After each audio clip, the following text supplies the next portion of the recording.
Hey everyone out there across the Houston metro area where we are based in. This is KHOU's 11th Atlantic Tropical Update. And if you're watching us from abroad, we're so glad you can join us here on our YouTube channel. We're talking about the remnants of Sam and a new tropical wave that we're keeping our eyes on this October 6, 2021. I'm Meteorologist Addison Green, I may add.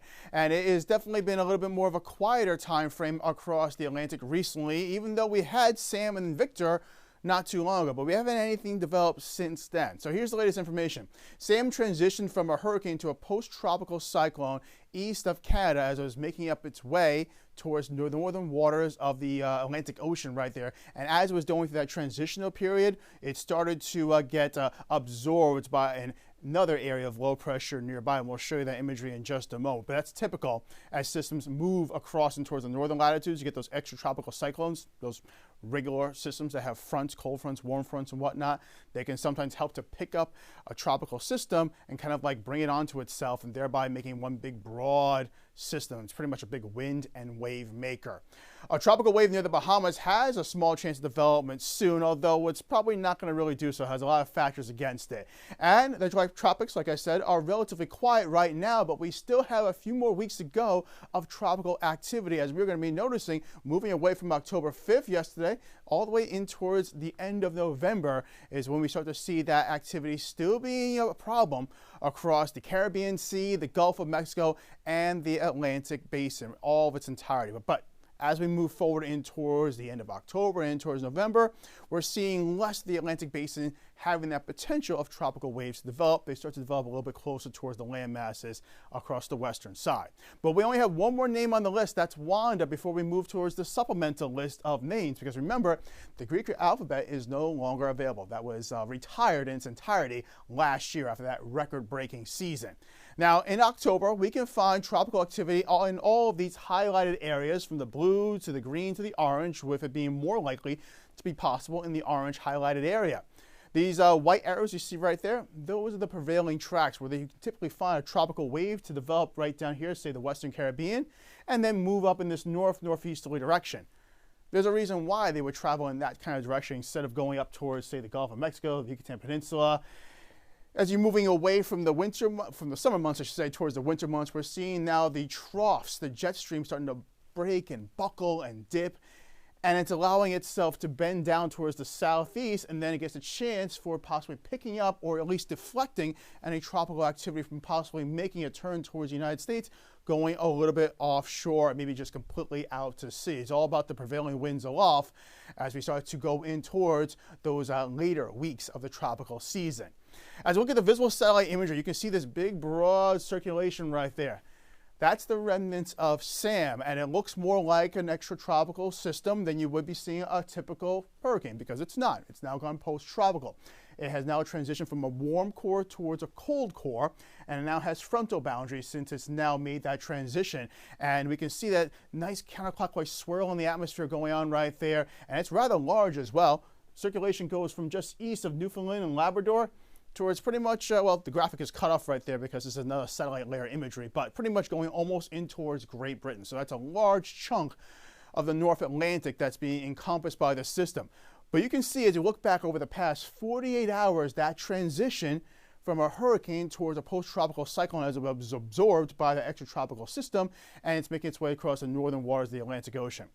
We're going to wait for this to refresh right there. There goes the hurricane. You can see it kind of bending towards the right. It's kind of getting picked up by the upper area of low pressure, and now it's starting to make a big, broad circulation right there as its wind field is extending and expanding, because now you're taking two systems and pretty much putting it in one spot. So you're going to take that field and grow it on out.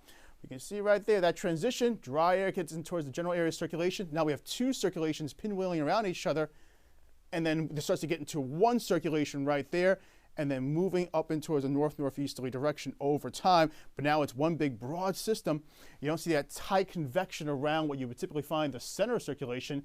It's now being more stretched out because of this transition, which is typical for this part of the world and typical of tropical systems making that transition in general.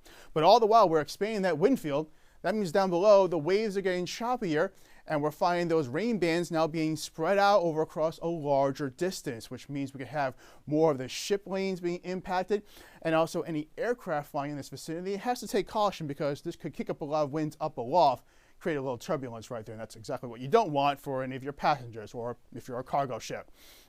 But like I said, the waves will get choppier over time, and not just in one location, but as the wind field expands, we see the wave field expanding as well.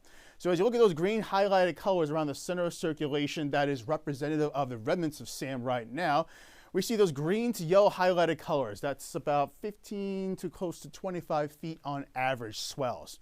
Well, look how big that field extends from just south of Iceland, that's the capital of Reykjavik, going all the way up across towards, say, maybe several hundred miles, 1,000 miles or so east of Labrador. So that's a large chunk of the ocean right there that we have these choppy waves churning. As we move forward past the day today and in towards tomorrow, we can see that it starts to make this kind of curve up towards a northerly direction. But look how big the wind field is and the wave field as well. Now we're starting to crash waves across the southeast coast of Iceland. Waves are starting to churn on and up across in portions of Scotland, going in towards Ireland. Breezy winds on the west coast of Great Britain right there. Also breezy winds up across the southeast coast of Greenland as well. And that's coming in wind field from the north-northeasterly direction, so drawing colder air and also bringing around that churn of colder waters up across the surface of Greenland right there as well. So we are likely seeing this system as it's bringing moisture up and towards Iceland, tossing that moisture into that colder atmosphere, and you're probably getting rain and snow, and probably a lot of snow as well across that ice sheet in Greenland. Moving forward in towards Friday, now we have this system kind of doing a little KHOU right there, a little loop-de-loop, so to speak, and it's now bringing that wave field and wind field across Iceland again and in towards southern Greenland for several populated areas. Wave heights right there in that yellow to almost orange highlighted color, that's an average about 30 feet. That's some big waves right there that they're dealing with, unfortunately. As we move forward in towards the weekend, now we're starting to see that wave field starting to diminish in intensity. It's kind of getting stretched out, even the wind field as well. Not as big, not as encompassing as it was before, but now we have all these winds starting to push on in towards Great Britain and go over in towards portions of Scotland and in towards Ireland as well. So they're going to be dealing with a lot of wave activity, gray skies, battered shower activity hitting the coastal areas. It's just going to be a mess of a weekend over that way. And then all of that tropical activity, or at least used to be tropical activity, it's pushing in towards portions of Scandinavia right here, going in towards Finland and in towards the Norway area as well. So if you're traveling over to that vicinity over the course of the weekend, bear in mind you're not going to have some pleasant weather to be out and about due to what used to be a tropical system. So now as we move away from Sam, we go over towards the coastal areas just off the southeast coast of the United States, where we're keeping our eyes on a tropical wave. That's where it's located. X marks the spot. It's from this cluster of thunderstorms right here that you can see it slowly churning over towards this vicinity where it's located, but doesn't look like anything impressive. That's why it has a 0% chance in the next 2 days, but in the next 2 to 5 days, that chance of development increases slightly to 10%. And this is the area that we may be seeing development come around just off the coastal areas of North Carolina and South Carolina. What we're also seeing right here, and we're going to go into more details in just a moment, you can see this big broad circulation right there. That's an upper area of low pressure and an associated surface low, and there's a cold front right here. And this is why we said as we go through October, any potential tropical wave or depression or even storm that forms in this vicinity has that prevailing track that goes up across the east coast, because there's a cold front right here that's going to help to kind of like kick it out and deflect it up towards the north and east, so away from the United States, away from pulling it in towards the mainland areas of, say, the southeast or maybe towards the southern plains if we were dealing with a system in the Gulf of Mexico. The reason why the rest of the tropics are relatively quiet, or at least one major reason, is there's a lot of Saharan dust just being blown off the African continent across the Cabo Verde Islands right there. There's the Canary Islands. We have the Azores right there. Now, there's dust in the air, fine particles floating, carried away by those winds aloft several thousands of miles across the open Atlantic, all the way in towards the Caribbean. We're not talking about like you picking up your rug and shaking it and seeing dust like that. That's too thick. That dust settles back down.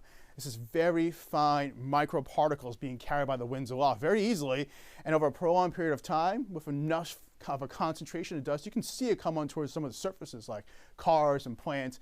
Looks like a fine layer of almost like pollen. But nonetheless, we aren't seeing this allowing any much tropical activity to develop across the Atlantic Ocean. That's some good news right there. Now, closer to home, across the lower 48 right here in the southeast, we have the area of low pressure I mentioned, that counterclockwise swirl in the atmosphere. churning across portions of Alabama and in towards Mississippi.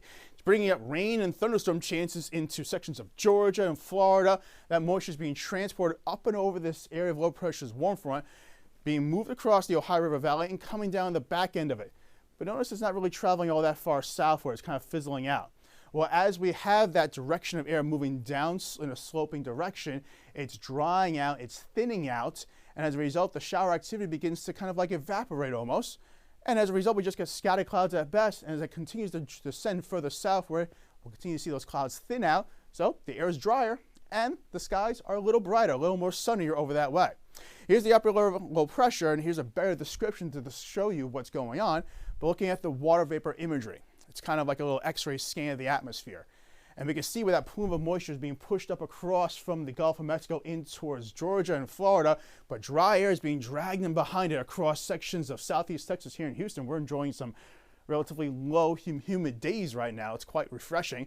And that dry air is going up across New Orleans and in towards the Florida Panhandle and even getting sucked up into that center area circulation. It's not bad to have a nice dry day, a nice dry trend after dealing with a lot of moisture in the atmosphere over the past several weeks.